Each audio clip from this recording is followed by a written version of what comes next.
Hello friends, welcome to மாங்கனி சமையல். இன்றைக்கி நம்ம மாங்கனி சமையலில் ரொம்ப டேஸ்டியான முட்டை கிரேவி எப்படி பண்ணுறதுன்னு தான் பார்க்க போகிறோம். ஸோ இது ஒயிட் ரைஸ் கூட, அப்புறம் சப்பாத்தி, இட்லி, தோசை, வெரைட்டி ரைஸ் கூடயெல்லாம் வச்சு சாப்பிட்றதுக்கு அவ்வளோ ரொம்ப அட்டகாசமாக இருக்கும். ஸோ முட்டை கிரேவி எப்பயுமே ஒரே மாதிரி செய்யாமல் இந்த மெத்தடில் ஒரு முறை செஞ்சு பாருங்கள். நல்லா டேஸ்ட்டாகவும் இருக்கும். வீட்டில் எல்லோரும் ரொம்ப விரும்பி சாப்பிடுவாங்க. சரி வாங்க, இப்போ இந்த முட்டை கிரேவி எப்படி பண்ணுறதுன்னு பார்க்கலாம்.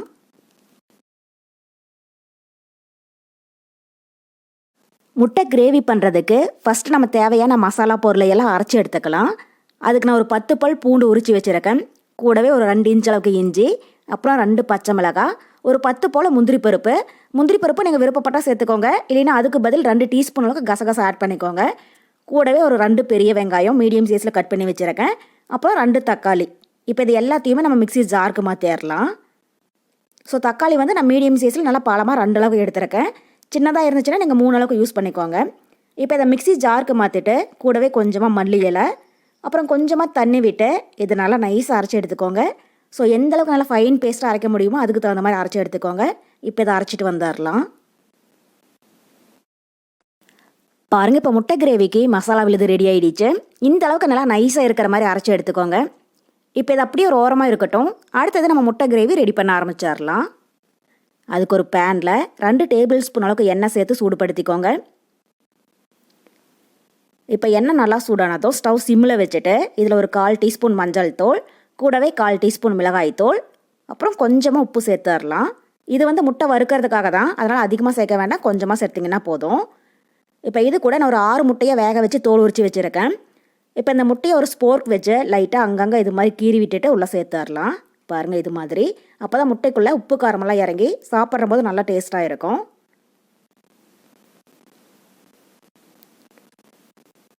இப்போ முட்டையை உள்ளே சேர்த்துட்டு ஸ்டவ் சிம்லேயே வச்சு இதை ஒரு 2 நிமிஷத்துக்கு லைட்டாக வறுத்துடுங்க. அதிக நேரம் வறுத்துட்டே இருக்காதீங்க. ஜஸ்ட் ஒரு 2 நிமிஷம் போல் இது மாதிரி லைட்டாக வறுத்திங்கன்னா போதும்.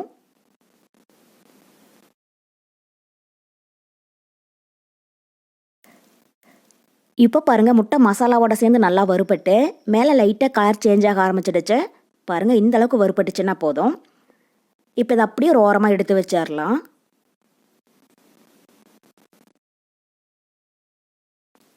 அடுத்தது ஒரு அடிகனமான கடாயில் 3 டேபிள் ஸ்பூன் எண்ணெய் விட்டு சூடுபடுத்திக்கோங்க.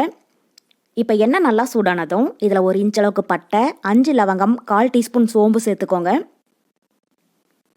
இப்போ சோம்பு லைட்டாக கலர் மாறினதும் இதில் பெரிய சைஸில் ஒரு பெரிய வெங்காயத்தை இந்த அளவுக்கு நல்லா பொடியாக கட் பண்ணி சேர்த்துக்கோங்க. இப்போ வெங்காயம் உள்ளே சேர்த்துட்டு இது லைட்டாக பொன்னிறமாகிற அளவுக்கு வதக்கிடுங்க. ஆல்ரெடி நம்ம மசாலாவிலேயே கிரேவிக்கு தேவையான அளவு வெங்காயம் அரைச்சி சேர்த்துருக்கோம். இப்போ பெரிய சைஸில் ஒரு பெரிய வெங்காயம் பொடியாக கட் பண்ணி சேர்த்திங்கன்னா போதும். ஸோ சின்னதாக இருந்துச்சு அப்படின்னா மட்டும் நீங்கள் 2 அளவுக்கு ஆட் பண்ணிக்கோங்க. இப்போ பாருங்கள், வெங்காயம் லைட்டாக பொன்னிறமாக வதங்கி வந்திருக்கு. இப்போ இந்த ஸ்டேஜில் நம்ம அரைச்சி வச்சுருக்கிற மசாலா விழுதை உள்ளே சேர்த்துடலாம். சேர்த்துட்டு இப்போ ஸ்டவ் ஹை ஃப்ளேமில் வச்சு இந்த மசாலாவை ஒரு 5 நிமிஷத்துக்கு நல்லா வதக்கிடுங்க. ஏன்னா எல்லா பொருளையுமே நம்ம பச்சையாகவே அரைச்சி சேர்த்துருக்கிறதுனால மசாலாவில் இது நல்லா வதங்கி எண்ணெய் பிரிஞ்சு வரணும். அந்தளவுக்கு நல்லா வதக்கிடுங்க. அப்போ தான் கிரேவி நமக்கு நல்லா டேஸ்ட்டாக இருக்கும். இப்போ இந்த மசாலாவில் கொஞ்சம் கூட தண்ணி எதுவும் சேர்க்க வேண்டாம். தண்ணி சேர்க்காமல் இதை நல்லா வதக்கிடுங்க. இப்போ பாருங்கள், மசாலா விழுது நல்லா வதங்கி அதுலேருந்து எண்ணெய் லைட்டாக பிரிஞ்சு வர ஆரம்பிச்சிடுச்சு. உங்களுக்கு பார்க்குற போதே தெரியுதில்ல, இந்த மாதிரி எண்ணெய் நல்லா பிரிஞ்சு வரணும். இப்போ இந்த ஸ்டேஜில் நம்ம கிரேவிக்கு தேவையான அளவு மசாலா பொருள் சேர்த்துடலாம். ஒரு 1/4 டீஸ்பூன் மஞ்சள் தூள், கூடவே காரத்துக்கு 1 டேபிள் ஸ்பூன் மிளகாய் தூள். நான் 1 டேபிள் ஸ்பூன் மிளகாய் தூள் சேர்க்குறேன். நீங்கள் உங்கள் காரத்துக்கு தகுந்த மாதிரி ஆட் பண்ணிக்கோங்க. ஏன்னா ஆல்ரெடி நம்ம 2 பச்சை மிளகாய் சேர்த்துருக்கோம். அதனால் காரத்துக்கு தகுந்த மாதிரி அட்ஜஸ்ட் பண்ணி சேர்த்துக்கோங்க. அப்புறம் 1 டேபிள் ஸ்பூன் மல்லித்தூள், கூடவே 1 டீஸ்பூன் கரம் மசாலா, அப்புறம் கிரேவிக்கு தேவையான அளவு உப்பும் சேர்த்துடலாம். சேர்த்துட்டு இப்போ இந்த மசாலாவுடைய பச்சை வாசனை போகிற அளவுக்கு இதை நல்லா வதக்கிடுங்க. இப்போ ஸ்டவ் மீடியம் ஹீட்டில் வச்சு நல்லா வதக்குங்க. அப்போ தான் அடிப்பிடிக்காமல் இருக்கும். இப்போ மசாலாவோட பச்சை வாசனை போக நல்லா வதங்கிடுச்சு. பாருங்கள், இந்த அளவுக்கு நல்லா வதங்கி வந்ததுக்கப்புறமா இதில் ஒரு 1/4 கப் அளவுக்கு புளிப்பில்லாத நல்லா கெட்டியான தயிர் சேர்த்துக்கோங்க. இப்போ தயிர் உள்ளே சேர்த்துட்டு இதை கைவிடாமல் நல்லா கலந்து விடுங்க. ஸோ தயிர் ஆப்ஷனல் தான். நீங்கள் விருப்பப்பட்டால் சேர்த்துக்கோங்க, இல்லைனாலும் பரவாயில்லை. அவசியம் சேர்க்கணும் அப்படிங்கிறது கிடையாது. ஆனால் தயிர் சேர்த்து செய்கிற போது தான் இந்த கிரேவி வந்து நல்லா க்ரீமியாகவும் நல்லா ரிச்சான ஒரு டேஸ்ட்டு கிடைக்கும். அதுக்காக தான் பாருங்கள், இது மாதிரி கைவிடாமல் நல்லா கலந்து விடுங்க. அப்போ தான் தயிர் திரிஞ்சு போன மாதிரி இல்லாமல் நல்லா கிரேவியாக கிடைக்கும். பாருங்கள், இப்போ எல்லா பொருளுமே நல்லா வதங்கி எண்ணெய் பிரிஞ்சு வர ஆரம்பிச்சிடுச்சு. ஸோ நீங்கள் ஒவ்வொரு பொருள் சேர்க்கிற போதும் இது மாதிரி நல்லா வதங்கி எண்ணெய் பிரிஞ்சு வந்துடணும். அப்போ தான் கிரேவிக்கு நல்ல ஒரு டேஸ்ட்டு கிடைக்கும். இப்போ இந்த அளவுக்கு நல்லா வதங்கி வந்ததுக்கப்புறமா இதில் கிரேவிக்கு தேவையான அளவு தண்ணி சேர்த்துடலாம். தண்ணி சேர்த்துட்டு இப்போ அதை நல்லா கலந்து விடுங்க. ஸோ உங்களுக்கு கிரேவி எந்த அளவுக்கு திக்னஸ் வேணுமோ அதுக்கு தகுந்த மாதிரி நீங்கள் தண்ணி ஆட் பண்ணிக்கோங்க. நான் ஒரு 3 கப் அளவுக்கு தண்ணி சேர்த்துருக்கேன்.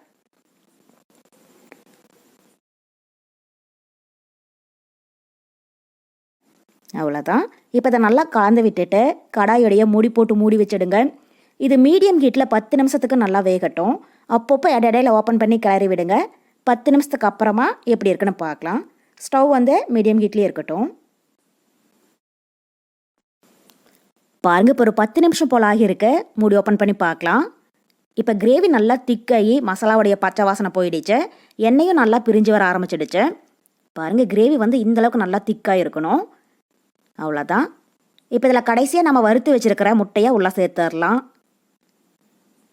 இப்போ முட்டையை உள்ளே சேர்த்துட்டு இதை நல்லா கலந்து விடுங்க. கலந்து விட்டுட்டு இப்போ இந்த ஸ்டேஜில் நீங்கள் உப்பு காரம் டேஸ்ட் பண்ணி பாருங்கள். உங்களுக்கு ஒரு வேளை உப்பு காரம் குறைவாக இருந்தாலும் நீங்கள் தேவையான அளவு ஆட் பண்ணிக்கோங்க.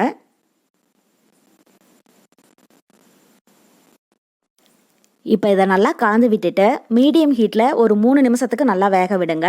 இனி வந்து மூடி போட்டு மூட வேண்டாம், ஓப்பன்லேயே இருக்கட்டும். 3 நிமிஷத்துக்கு அப்புறமா எப்படி இருக்குன்னு பார்க்கலாம். ஸ்டவ் வந்து மீடியம் ஹீட்லேயே இருக்கட்டும். இப்போ ஒரு 3 நிமிஷம் போல் ஆகியிருக்கு. கிரேவி நல்லா திக்காகி மசாலா முட்டைக்குள்ளே நல்லா இறங்கியிருக்கு. இப்போ கடைசியாக வாசனைக்காக பொடி பொடியாக கட் பண்ணினேன் கொஞ்சம் மல்லியலை தூவி விட்டுட்டு இப்போ ஒரு டைம் லைட்டாக கலந்து விட்டுட்டு ஸ்டவ் ஆஃப் பண்ணிடலாம். பாருங்கள், கிரேவி இந்தளவுக்கு கொஞ்சம் திக்காக வச்சுக்கோங்க. அப்போ தான் சப்பாத்தி, இட்லி, தோசை, ஒயிட் ரைஸ் கூடையெல்லாம் வச்சு சாப்பிட்றதுக்கு கரெக்டாக இருக்கும். நான் இன்றைக்கி செஞ்சுருக்கிற கிரேவியோட அளவு பார்த்தீங்கன்னா தாராளமாக 4லேருந்து 5 பேர் சாப்பிடக்கூடிய அளவுக்கு செஞ்சுருக்கேன். உங்களுக்கு எந்த அளவுக்கு கிரேவி தேவையோ அதுக்கு தகுந்த மாதிரி நீங்கள் எல்லா பொருளையுமே கூட்டி குறைச்சி ஆட் பண்ணிக்கோங்க. அவ்வளோதான். இப்போ நம்ம முட்டை கிரேவி ரொம்ப ரொம்ப சூப்பராக தயாராகிடுச்சு. இந்த ஸ்டேஜில் நாம் ஸ்டவ் ஆஃப் பண்ணிடலாம்.